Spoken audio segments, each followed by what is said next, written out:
ഏത്തമിടുക എന്ന ചടങ്ങ് വന്നത് എങ്ങനെ, അതിനെക്കുറിച്ചാണ് കഥ.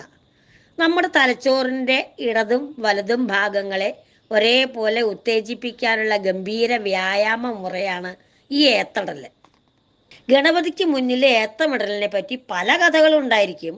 അതിൽ വിഷ്ണു ഭഗവാനുമായിട്ട് ബന്ധമുള്ളൊരു കഥയാണ്. ശിവനുമായി ഗൗരവപ്പെട്ട ചില കാര്യങ്ങൾ സംസാരിക്കാൻ ഒരിക്കല് വിഷ്ണു ഭഗവാൻ കൈലാസത്തിലേക്ക് വരികയാണ്. വിഷ്ണു ഭഗവാൻ വീട്ടിൽ വരുന്നത് കുട്ടികൾക്ക് രണ്ടാൾക്കും ഭയങ്കര ഇഷ്ടമാണ്. വിഷ്ണുമാമൻ അടുത്തേക്ക് വരുമ്പോൾ തന്നെ വെണ്ണയുടെയും പാലിൻ്റെയൊക്കെ ഉഷാറ് മണം വരും. കയ്യായ കയ്യിലൊക്കെ സാധനങ്ങളുമായി വിഷ്ണു ഭഗവാന്റെ വരവൊരു വരവാ. ഏറ്റവും രസം ആ കയ്യിൽ വിരൽത്തുമ്പിൽ കിടന്ന് കറങ്ങണ ചക്ര. ഇതിങ്ങനെ 24 മണിക്കൂറും കറങ്ങാനുള്ള ഊർജം എവിടുന്നാ കിട്ടണാവോ? സൂര്യനിൽ നിന്നാവോ? ഒരിക്കൽ പോലും സുദർശന ചക്രം നിൽക്കുന്നതോ അല്ലെങ്കിൽ അതിൻ്റെ വേഗം കുറയണതോ കണ്ടിട്ടില്ല ഈ കുട്ടികൾ. അതിൻ്റെ ഇക്കുമത്തൊന്നും മനസ്സിലാക്കാൻ എന്താ വഴി എന്നൊക്കെ ഇങ്ങനെ ആലോചിക്കാൻ തുടങ്ങി. ഇങ്ങനെയൊക്കെ ശിവക്കുട്ടികൾ ആലോചിച്ചിരിക്കുമ്പോഴാണ് മഹാവിഷ്ണുവിൻ്റെ വരവ്. വന്ന് കുശലാന്വേഷണമൊക്കെ കഴിഞ്ഞ് മഹാദേവനും മഹാവിഷ്ണുവും ഗൗരവമുള്ള കാര്യങ്ങളൊക്കെ ഇങ്ങനെ സംസാരിക്കുകയാണ്. സുബ്രഹ്മണ്യനും ഗണപതിയും ചുറ്റിപ്പറ്റി ഇങ്ങനെ നിൽക്കുക. കുട്ടികളുടെ ഈ നിൽപ്പ് കണ്ട് മഹാവിഷ്ണുവിന് ചെറിയൊരു വിഷമമൊക്കെ തോന്നി. പലഹാരം വലുതും കരുതേണ്ടതായിരുന്നു, കഷ്ടമായി. കുട്ടികളുടെ വീട്ടിലേക്കൊക്കെ വരുമ്പോൾ വെറും കൈയോടെ പോരാൻ പാടില്ലാത്തായിരുന്നു എന്നൊക്കെ ഭഗവാൻ വിചാരിക്കുകയാണ്. ഞാൻ 4 വെറും കൈയോടെ വന്നത് എന്തായാലും ശരിയായിട്ടില്ല. കഴിഞ്ഞത് കഴിഞ്ഞു. ഇനി വരുമ്പോൾ മോദകം ഉണ്ടാക്കി തരാൻ ലക്ഷ്മിയോട് പറയാം.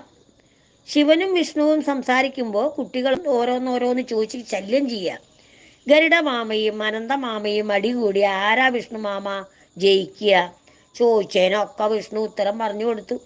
ഒന്ന് സമാധാനമായി എന്ന് കരുതുമ്പോഴേക്കും വരും അടുത്ത ചോദ്യം. ചുരുക്കത്തിൽ സംസാരിക്കാൻ വന്ന കാര്യം ശിവനുമായി പറയാൻ പറ്റുമെന്ന് തോന്നുന്നില്ലാത്തതല്ലേ. വിഷ്ണുവിൻ്റെ ധർമ്മസങ്കടം മനസ്സിലാക്കിയ ശിവൻ കുട്ടികളുടെ നേരെ കണ്ണുരുട്ടി കാണിച്ചു. സുബ്രഹ്മണ്യം പതുക്കെ മയിലിനെയും വിളിച്ച് സ്ഥലം വിട്ടു. ഇച്ചിരി അനുസരണയുള്ള കൂട്ടത്തിലാണേ മൂത്തോനെ. എന്നാൽ ഗണപതി കൂട്ടാൻ തിരിഞ്ഞു കളിക്കുക തന്നെ അപ്പോഴും. ഇടയ്ക്ക് വിഷ്ണുവിൻ്റെ മടിയിൽ കയറിയിരിക്കും. പെട്ടെന്ന് എന്തോ തീരുമാനിച്ച പോലെ ശിവനും മഹാവിഷ്ണുവും ഇടയ്ക്ക് കയറി ഒറ്റ നിൽപ്പാ ഗണപതി. സുദർശന ചക്രത്തിലേക്കാണ് ഉന്നം. ഒന്നും പറയുന്നുമില്ല, അനങ്ങുന്നുമില്ല. പക്ഷെ ശ്രദ്ധ കൂടുമ്പോൾ ആനക്കുട്ടന് വരുന്ന ചെറിയ ചെവിയിളക്കൽ മാത്രമുണ്ട്. വിഷ്ണുവിന് കാര്യം പിടികിട്ടി. ചക്രം കളിക്കാൻ കിട്ടുമോ എന്നാണ് ആനച്ചിന്ത. എന്താ ചക്രം കളിക്കാൻ വേണോ? മറ്റൊന്ന് ആലോചിക്കാൻ സമയം കിട്ടും മുമ്പേ തുമ്പിക്കൈ നീട്ടി സുദർശന ചക്രം വാങ്ങൽ കഴിഞ്ഞു ഗണപതി. ശിവനും വിഷ്ണുവും സ്വസ്ഥമായി കുറേ നേരം സംസാരിച്ച് കാര്യങ്ങളൊക്കെ പറഞ്ഞു കഴിഞ്ഞു. ഇനി മടങ്ങാം ഗരുഡ എന്ന് ഗരുഡനോട് പറഞ്ഞ് സുദർശന ചക്രം വാങ്ങാൻ ഗണപതിയെ നോക്കുമ്പോൾ ചക്രം ആനക്കുട്ടൻ്റെ കയ്യിൽ കാണാനില്ല. പറ്റിച്ചല്ലോ പണി. അപ്പോഴാണ് ഗണപതി വായ പൊത്തിപ്പിടിച്ചിരിക്കുന്നത് എല്ലാവരും ശ്രദ്ധിച്ചത്. എൻ്റെ ഭഗവാനെ, ചക്കൻ ചക്രം തിന്നാനുള്ള പരിപാടിയാണ്. തിന്നല്ലേ, താഴെ ഇട്. ഗണപതി നെറ്റി ചുളിച്ച് ഗൗരവത്തിലിരിക്കുകയാണ്. കുറച്ച് സമയം കൂടി കിട്ടിയിരുന്നെങ്കിൽ ഇവരുടെ ശ്രദ്ധയിൽ പെടാതെ ചക്രം സുഖമായി തിന്നായിരുന്നു. ഗണപതി ഇടം കണ്ടിട്ട് എല്ലാവരെയും നോക്കി.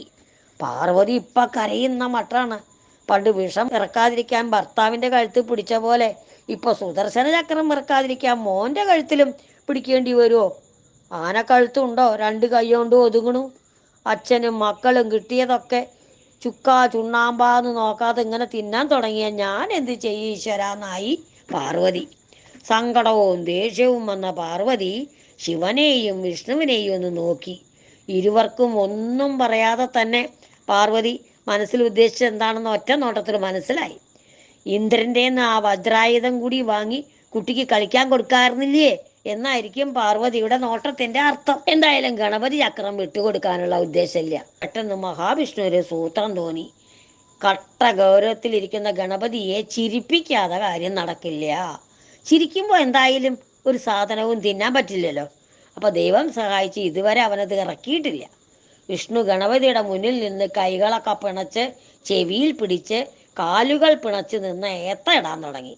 4 കൈയും പിണച്ച് വെച്ച് ചെവി പിടിച്ച് വിഷ്ണു കാണിക്കുന്ന ഈ ഗോഷ്ടി കണ്ട് ഗണപതിക്ക് ചിരിയടക്കാനായില്ല.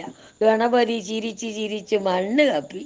ഈ അവസരം ഉപയോഗിച്ച് മഹാവിഷ്ണു സുദർശന ചക്രം കൈക്കലാക്കി. അന്ന് മുതലാണത്ര ഈ ഗണപതിയുടെ മുന്നിൽ ഏത്തമിടൽ എന്ന ചടങ്ങ് തുടങ്ങിയത്. നമ്മൾ ഏത്തമിടുമ്പോൾ ചതുർബാഹുവായ മഹാവിഷ്ണു പണ്ട് ഏത്തമിട്ടതും താൻ സുദർശനം ചക്രം തിന്നാൻ നോക്കിയ ആ കുരുത്തക്കേടൊക്കെ ഗണപതിക്ക് ഓർമ്മ വന്ന് ഉള്ളിൽ ചിരി പൊട്ടും. തന്നെ സന്തോഷിപ്പിക്കാൻ കാരണമായ മുന്നിൽ നിൽക്കുന്ന ഈ ഏത്തമിടുന്ന ഭക്തനെ ഗണപതി മനസ്സ് തുറന്ന് അനുഗ്രഹിക്കുകയും ചെയ്യുന്നാണ് പറയണത്.